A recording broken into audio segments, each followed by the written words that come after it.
C'est quoi en fait la grande différence entre les stratégies ICT et les stratégies SMC? Cette question, je la reçois très souvent parce que les gens sont mélangés. Les gens se demandent, mais est-ce que je trade le SMC? Est-ce que je trade ICT? Quelle stratégie je trade exactement? Parce que beaucoup trade sans savoir entre les deux stratégies ce qu'ils font vraiment. Et dans cette vidéo, je vais vous montrer quelques éléments qui vont vous permettre de savoir rapidement ce que vous tradez exactement, si c'est le SMC ou si c'est l'ICT. Et cette vidéo est importante, ça va vous permettre quand même d'avoir des idées claires en fait entre ces deux stratégies et de savoir si les éléments que vous devez appuyer ou bien les petites erreurs à éviter afin d'être sur le droit chemin. Parce que SMC, c'est intéressant, mais disons qu'il y a quelques petits déchets voilà, qu'on va voir ici qui va vraiment vous aider à savoir ce qu'il faut faire d'ici la fin de cette vidéo. Sans plus tarder, on va foncer directement avec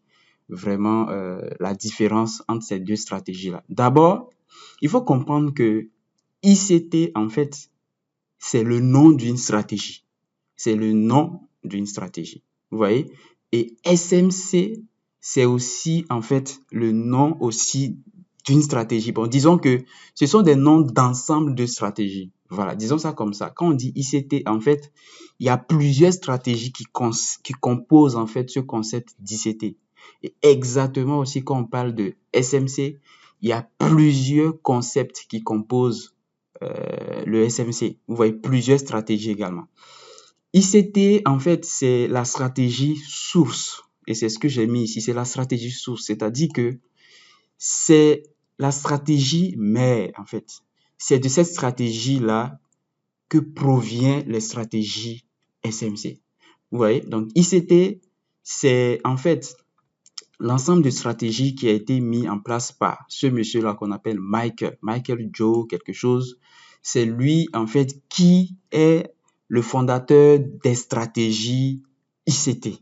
Vous voyez, ces stratégies d'institution, manipulation, de liquidité, tout ça, tous les concepts que vous voyez un peu partout, c'est en fait c'est lui qui est à la base de tout ça là. Vous voyez, donc quand vous tradez le SMC et le ICT en fait, c'est que disons que vous tradez la source en fait des stratégies, des manipulations, des institutions, tout ça là. Vous voyez.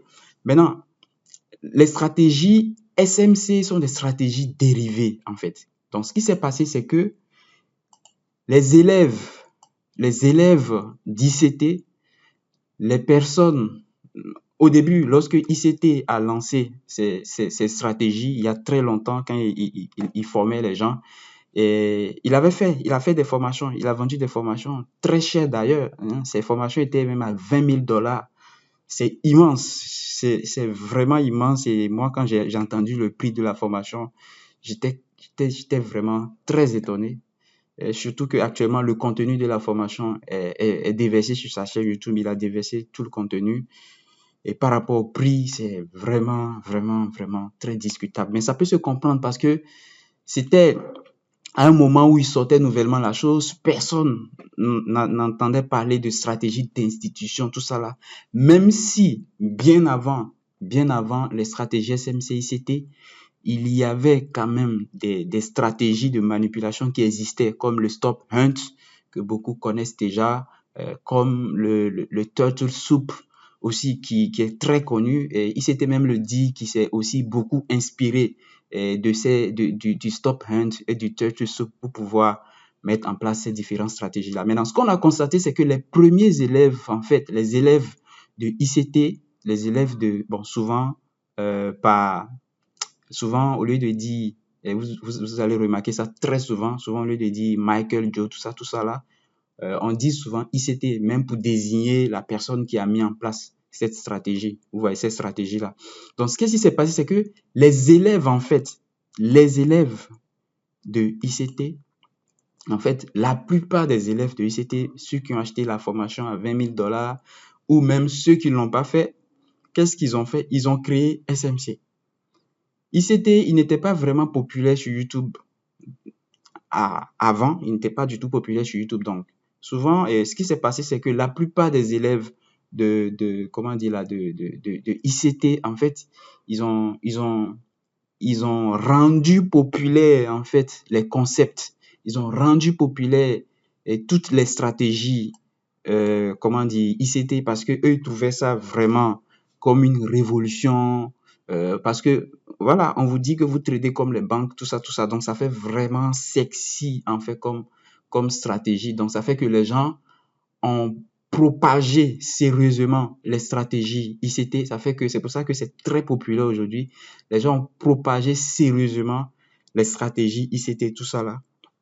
Et voilà, c'est pour ça que SMC, c'est clairement les stratégies dérivées. Maintenant, qu'est-ce qui s'est passé? Les gens ont propagé les stratégies là en modifiant un peu les choses. Vous voyez, les gens, ils ont propagé, ils ont propagé les stratégies en modifiant quand même certaines choses, en modifiant certains éléments, tout ça, tout ça. Donc, ce que vous devez comprendre finalement, c'est quoi? C'est que, en fait,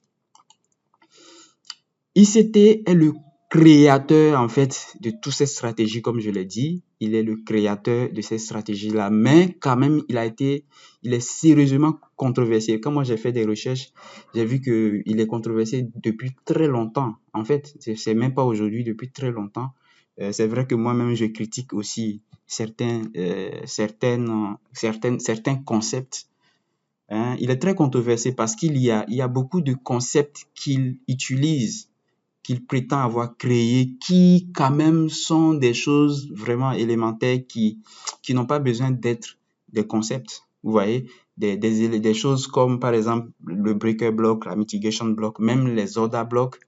Mais quand même, sur ces vidéos, il s'était explique bien que l'order block n'est pas une supply and demand zone. Vous voyez, parce que souvent, il y a vraiment une critique sérieuse à ce niveau-là et beaucoup disent que les order blocks, ce sont des supply et des demand zones. Mais là, il s'était dit non, que pas du tout, que son concept order block est complètement différent des supply et demand. Mais c'est bizarre, mais quand vous voyez, vous observez très bien, il y a vraiment pas de différence. OK? Maintenant, il s'était expliqué, il a dit que la différence, c'est que, en fait, c'est que le vrai order block a toujours de l'imbalance, alors que les supply demand zones n'ont pas forcément de l'imbalance. Maintenant, le problème qui pousse vraiment, qui creuse vraiment la controverse, c'est que quand vous suivez les vidéos d'ICT, il y a beaucoup de zones d'order block qu'il identifie, mais qui n'ont pas d'imbalance. Donc, ça fait que vraiment la controverse est sérieuse, vous voyez. Maintenant, qu'est-ce qui s'est passé? Il a créé des concepts, beaucoup de concepts que vous connaissez. Et là, ici, les élèves, ils ont fait le branding des concepts. Le branding, c'est-à-dire qu'ils ont personnalisé un peu les concepts. Ils ont modifié, créé des concepts sur les concepts. Vous voyez? C'est un peu ça, c'est-à-dire que c'est un peu comme ce qu'on fait avec le dropshipping, par exemple. Il y a un produit qu'on vend. Prenons un produit, par exemple, voilà, prenons n'importe quoi, une chemise, ok, une chemise ou bien un tricot, voilà, que tu achètes dans un magasin et puis tu enlèves la marque et tu mets ta propre marque sur ça. Ça veut dire que tu viens de faire un branding, tu viens de rendre le tricot comme étant ta propriété en fait. Vous voyez, voilà. Donc c'est un peu ce qui s'est passé. Ce qui s'est passé, là, c'est devenu très sérieux parce que les élèves ont fait quoi? Ils ont créé le branding des concepts et puis ils ont rendu vraiment les concepts trop propriétaires parce qu'il y a des gens, puisque ICT n'était pas trop populaire dans le temps, les gens qui ont créé le SMC ICT et le SMC en fait en faisant le branding des concepts, les gens les voyaient comme en fait les créateurs de ces concepts-là. Et là, c'est devenu sérieux. Ouais. Et là, je parle par exemple de Traders House. Traders House qui est vraiment une grande compagnie, je vais dire, qui enseigne aussi les concepts de SMC et ICT. Donc, ils ont fait vraiment un branding sérieux. Et là, c'était vraiment compliqué. Voici quelques éléments, en fait, qu'il y a eu pour les différents brandings. Vous pouvez voir, par exemple, le coach. Le coach, par exemple, ça veut dire, voilà, cachu de structure de retournement. Le coach, par exemple, c'est quelque chose que moi, je connaissais depuis très, très longtemps. Et j'ai appris ça la première fois chez un trader qu'on appelle Reina Theo. Mais lui ne parlait pas de coach. Et puis dans ce temps même, tous ces concepts-là n'étaient pas du tout populaires. Lui parlait de cash, de structure de retournement. Vous voyez, voilà. Break-in market structure. Des trucs simples comme ça, vous voyez. Maintenant, ici, voici en fait des concepts qui ont été brandés, qui ont été modifiés ou bien qui ont été créés en inspiration des concepts de ICT. Vous voyez? Et là, c'est un peu bizarre. Vous voyez ici, on a le coach par exemple. Si vous remarquez bien, vous allez voir que ICT, je n'ai jamais vu, jamais, sérieusement, jamais vu une vidéo d'ICT où il emploie ce mot coach. Jamais. BOS, jamais. Je n'ai jamais vu une vidéo où il parle de BOS. POI, je n'ai jamais vu. Jamais. Wyckoff, il en parle, mais là, il est complètement en colère parce que pour lui, il dit sérieusement que Wyckoff n'a complètement rien à voir avec ces concepts. Oui, et il accuse même les gens d'avoir modifié ces concepts pour attribuer en fait la base de sa stratégie à Wyckoff. Et il dit clairement dans beaucoup de ses vidéos que Wyckoff n'a rien à voir complètement avec tout ce qu'il a créé et que Wyckoff c'est complètement désuète même, hein, que c'est n'importe quoi, tout ça, tout ça. Vous voyez? Et ça, il a dit plusieurs fois.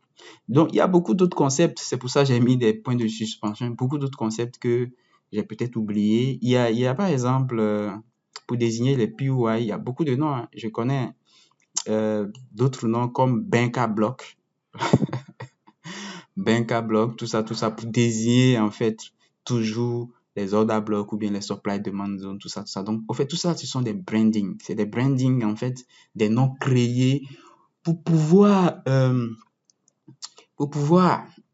comment dire ça? Pour pouvoir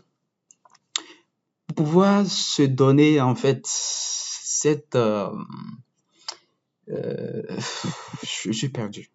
Likez la vidéo, chers amis. Likez la vidéo. Je suis perdu. Donc, continuons. Je vais pas aller très loin. Continuons. Donc, vous voyez, c'est vraiment, vraiment, vraiment, vraiment sérieux. C'est vraiment sérieux. On continue avec toujours la comparaison. Hein, on continue. Voilà. Ici, on était en train de faire une comparaison générale entre vraiment la source en fait de ces stratégies-là, qui a créé la stratégie, comment ça a évolué, tout ça, le branding des concepts, tout ça. Et vous avez pu constater. Maintenant, ici, rentrons maintenant dans l'analyse. Quand vous voyez des graphiques, quand vous voyez des analyses SMC, ICT, comment reconnaître et faire la différence très facilement. Vous allez remarquer que ICT, souvent, il donne beaucoup d'importance, sérieusement de l'importance au biais daily et au biais weekly. OK? Et ça, c'est vraiment, vous n'allez voir aucune vidéo, aucune analyse ICT sans commencer par l'anticipation d'une bougie daily ou bien l'anticipation d'une bougie weekly. Jamais. C'est qu'il commence toujours au minimum en daily pour pouvoir voilà, avoir une idée en fait de la prochaine bougie daily. C'est très important parce que si vous faites du day trading, il y a plusieurs stratégies, hein, mais les stratégies, c'est comme ça. Quand on fait du day trading, souvent, on essaie de se demander, mais qu'est-ce qu'on peut avoir comme direction au cours de cette journée? C'est pour ça qu'on s'intéresse au biais daily. Des fois, on s'intéresse au biais weekly aussi pour se demander, mais qu'est-ce qu'on peut avoir comme direction au cours de cette semaine? Oui, donc c'est pour ça que vraiment, c'est très important. Maintenant, bien que le biais weekly daily n'est pas toujours évident, et il s'était même le dit dans plusieurs de ses vidéos que dans certaines situations, on peut ne pas avoir un biais weekly daily clair. Et quand même, dans ces situations-là, on peut descendre et chercher des opportunités quand même. Mais lorsqu'on a un biais daily weekly clair, c'est un avantage vraiment sérieux. Et vraiment, je le confirme, c'est très important d'avoir un biais clair. Maintenant, de l'autre côté, les stratégies SMC, vous allez remarquer qu'ils négligent vraiment, et là je pèse mes mots, ils négligent beaucoup le biais daily, le biais weekly, vous voyez. Parce que quand on parle de biais daily, de biais weekly, c'est que souvent on essaie d'anticiper même la prochaine bougie daily weekly, vous voyez. Et moi je le fais très souvent parce que en price action, j'utilise beaucoup ça. j'utilise beaucoup ce concept d'anticipation de bougie daily. C'est très important. Mais malheureusement, on constate que avec le SMC, souvent, c'est super négligé. C'est super négligé. Et souvent, ce qu'on fait souvent, c'est que les gens s'intéressent beaucoup plus au petit time frame. Vous voyez? Et ce que j'ai remarqué, souvent, les gens commencent souvent même en H4, même sans regarder le daily. Les gens commencent en M15, cherchent des zones en M15 directement pour aller trader un niveau en M1, en seconde, tout ça, tout ça, tout ça. C'est pas mauvais, ça peut être, voilà, la stratégie que vous avez définie, votre propre stratégie, peut-être que voilà, c'est ce qui vous fait gagner de l'argent. Mais il faut comprendre quand même que la source qui est le ICT quand même privilégie sérieusement le biais weekly daily. Et c'est pas pour rien. Vous pouvez constater que même si c'est pas ICT, beaucoup d'autres stratégies privilégient les analyses à partir du daily weekly parce que c'est vraiment, vraiment, vraiment, vraiment très important. Vous voyez? Voilà, on va continuer ici avec le biais d'abord. Le biais d'abord, c'est que ICT donne plus d'importance au biais qu'autre chose. Vous voyez, quand il commence ses analyses, il se demande, ou bien quand on commence les analyses ICT, c'est qu'on se demande où est-ce qu'on a beaucoup de chances d'aller. Vraiment, où est-ce qu'on a beaucoup de chances d'aller? Parce que c'est le biais qui te permettra de savoir quelle liquidité le prix va chercher, quel order block je vais privilégier, dans quel sens on peut avoir une manipulation, ainsi de suite. Si tu n'as aucune idée du biais, ça sera très difficile de mettre en place, d'utiliser tous les autres concepts. Vous voyez? Donc, ça fait que le biais d'abord est très important parce que quand vous avez le biais d'abord, vous avez beaucoup de chances de mieux utiliser tous les autres concepts. Tous les autres concepts, que ce soit la mitigation block, la mitigation breaker block, tout ça, vous avez beaucoup de chances de mieux utiliser, tous les autres concepts. Mais malheureusement, on constate que ceux qui utilisent souvent le SMC, ils donnent plus d'importance à la liquidité. La liquidité d'abord, hein, c'est ce qu'on constate en fait de l'autre côté. C'est pas mauvais, peut-être que voilà, il y a des raisons à cela, mais le problème c'est que quand vous donnez plus d'importance à la liquidité d'abord, le problème c'est que déjà vous voyez déjà la liquidité partout. Quand vous ne voyez pas le biais d'abord, le problème c'est que vous ne saurez pas quelle liquidité le prix va chercher pour aller vers quelle autre liquidité. Mais quand vous avez une idée du biais, vous savez que, OK, le prix va monter. Donc, comme on a un biais haussier, la manipulation va se faire dans le sens opposé avant d'aller, en fait, dans l'autre sens. Vous voyez, c'est très important. C'est très, très important. Donc, ça fait que vous allez constater que ICT utilise aussi beaucoup l'AMD et les SMT divergence parce que vous voyez que l'AMD, par exemple, l'AMD est très lié en fait au biais. Vous ne pouvez pas bien utiliser cette stratégie d'AMD sans comprendre le biais. Vous faussez complètement. Vous voyez, vous faussez complètement. C'est vraiment très important de comprendre tous ces éléments-là. On continue rapidement avec le prochain élément de notre comparaison, c'est que ICT privilégie sérieusement les clôtures partielles. OK? Clôture partielle. Vraiment, c'est important. C'est important que je précise ça. Souvent, lorsque vous voyez les stratégies ICT souvent, en général, avec ces stratégies, on vise des RR super élevés, des risk-reward super élevés. Vous allez voir des risk-reward de 10, de 100, de 200. J'ai même vu des vidéos comme ça, des risk-reward super méga élevés. Et c'est des choses que vous allez jamais, jamais, jamais voir chez ICT. Parce que ICT, il est, honnêtement, il est très réaliste. OK? Il est très réaliste. Et quand vous voyez, par exemple, quand il publie ses récaps, tout ça, vous allez voir qu'il fait des clôtures partielles, des fois même à des risques reward de 1 pour 1. 1 pour 1, lorsqu'il est en profit de 1 pour 1, il fait déjà même des clôtures partielles. 1 pour 2, il fait des clôtures partielles. hein, et il le fait sérieusement. Sur une seule opportunité, il peut faire 3 à 4 clôtures partielles.